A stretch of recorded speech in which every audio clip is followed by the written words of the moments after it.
Hello, good morning. कल हम लोग पढ़े थे फ्यूचर इंडेफिनिट टेंस, आज पढ़ेंगे फ्यूचर कंटिन्यूअस टेंस। क्लियर? तो चलिए देखते हैं फ्यूचर कंटिन्यूअस टेंस होता क्या है। फ्यूचर कंटिन्यूअस भविष्यकाल में कार्य का जारी रहना पाया जाएगा, नाम से ही क्लियर है। हिंदी वाक्य का पहचान होता है रहा होगा, रही होगी, रहे होंगे जैसे शब्द हिंदी वाक्य अंत में आते हैं और कार्य का जारी रहना पाया जाता है। क्लियर?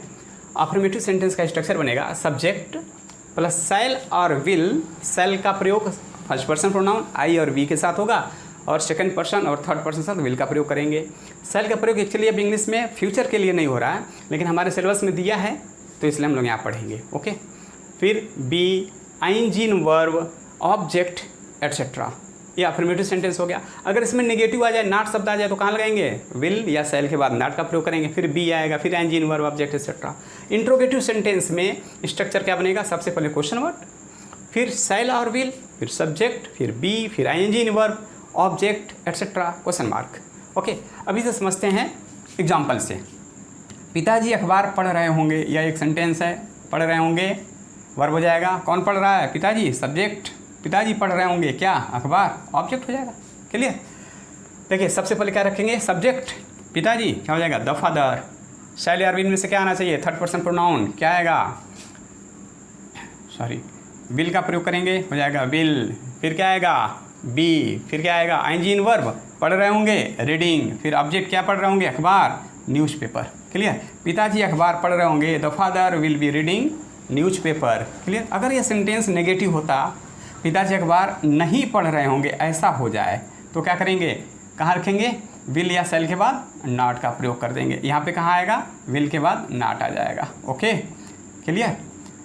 अब देखिए पिताजी अखबार नहीं पढ़ रहे होंगे, the father will not be reading newspaper. Clear? अगर ये सेंटेंस इंट्रोगेटिव होता, मैं यहाँ पे क्या लिख दूँ तो ये इंट्रोगेटिव हो जाएगा। क्या पिताजी अखबार नहीं पढ़ रहे होंगे, तब यहाँ पे क्वेश्चन मार्क लग जाएगा। और जब सेंटेंस में क्या आ जाए शुरू में, तो क्या कि इंग्लिश वर्ड का प्रयोग सेंटेंस में कहीं भी नहीं करते। फिर स्ट्रक्चर कहाँ से शुरू करेंगे? सेल या विल से। तो यह विल यहाँ से हटकर सेंटेंस के शुरू में आ जाएगा, हो जाएगा विल द फादर। बाकी सब वैसे रहेगा, नॉट बी रीडिंग न्यूज़पेपर और लास्ट में क्वेश्चन मार्क। क्या पिताजी अखबार नहीं पढ़ रहे होंगे? क्लियर? अगर ऐसा होता क्या पिताजी अखबार पढ़ रहे होंगे तो नहीं को हटा देंगे या नॉट यहाँ से हट जाता, तब हो जाता the father will the father be reading newspaper. क्या पिताजी अखबार पढ़ रहे होंगे? अगर ऐसा होता क्या बीच में आ जाता पिताजी अखबार क्यों पढ़ रहे होंगे, तब क्या करेंगे? ज़रा सोचिए क्या करेंगे। फिर क्वेश्चन वर्ड को सबसे पहले लाएंगे, ये क्यों शब्द यहाँ आ जाएगा। Why will the father be reading newspaper. Clear? समझ में आ गया? यह सेंटेंस अच्छे से समझ में आ गया? आगे बढ़े। चलिए, बच्चे आज मैच नहीं खेल रहे होंगे। खेल रहे होंगे वर्ब हो जाएगा, निगेटिव का सेंटेंस है। बच्चे सब्जेक्ट हो जाएगा, मैच ऑब्जेक्ट, आज एटसेट्रा होगा क्योंकि ये टाइम है, सबसे लास्ट में रखेंगे। ट्रांसलेशन देखते हैं। सबसे पहले सब्जेक्ट बच्चे, चिल्ड्रेन। सेल या विल में से क्या आएगा? विल, क्योंकि थर्ड पर्सन प्रोनाउन है। फिर अगर नहीं शब्द है तो नॉट, फिर बी, फिर आइंजीन वर्ब प्लेइंग, प्ले में आईएनजी जोड़ेंगे, फिर ऑब्जेक्ट मैच, मैच, फिर लास्ट में एटसेट्रा। एटसेट्रा क्या है? आज। क्या हो जाएगा? टुडे। बच्चे आज मैच नहीं खेल रहे होंगे, the children will not be playing match today. Clear? अगर यह सेंटेंस इंट्रोगेटिव हो, क्या आ जाए शुरू में, तो क्या करेंगे? इस विल को हटाकर सेंटेंस में शुरू में कर देंगे। क्या बच्चे आज मैच नहीं खेल रहे होंगे, तो हो जाएगा will the children not be playing match today.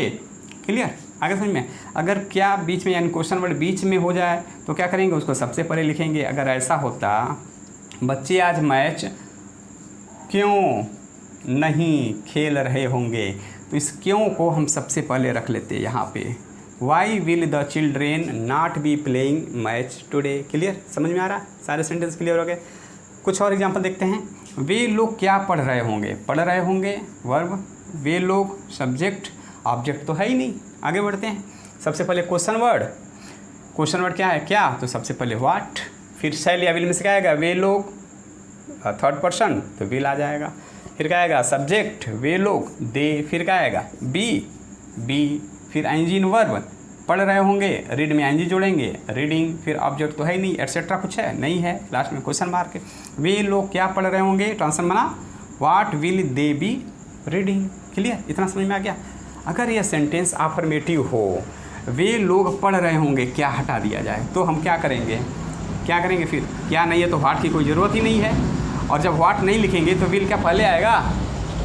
Affirmative sentence में विल सेंटेंस में पहले नहीं आता है, कहाँ आता है? सब्जेक्ट के बाद। तो यह विल यहाँ से हटकर दे के बाद यहाँ पे आ जाएगा।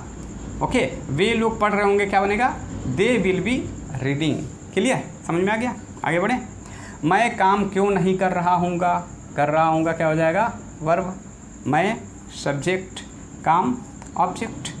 सबसे पहले क्या लिखेंगे? क्वेश्चन वर्ड क्या है? क्यों, वाई। फिर क्या आएगा? शैल या विल, क्या आएगा? शैल, क्योंकि मैं फर्स्ट पर्सन प्रोनाउन आ गया है। फिर क्या लिखेंगे? सब्जेक्ट, मैं, आई। फिर क्या होगा? अगर नहीं शब्द आ जाए सेंटेंस में तो उस कंडीशन में हम सब्जेक्ट के बाद यहाँ पे नॉट का प्रयोग करेंगे। तो सब्जेक्ट के बाद नॉट आ गया, नहीं। फिर क्या आएगा?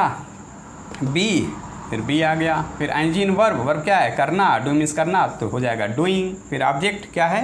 काम, तो हो जाएगा द वर्क, लास्ट में क्वेश्चन मार्क। मैं काम क्यों नहीं कर रहा हूँगा, why shall I not be doing the work. आ गया समझ में? अगर यह सेंटेंस में क्या शब्द नहीं होता, अफर्मेटिव हो जाता, मैं काम नहीं कर रहा हूँगा नेगेटिव हो जाता, फिर क्या करते?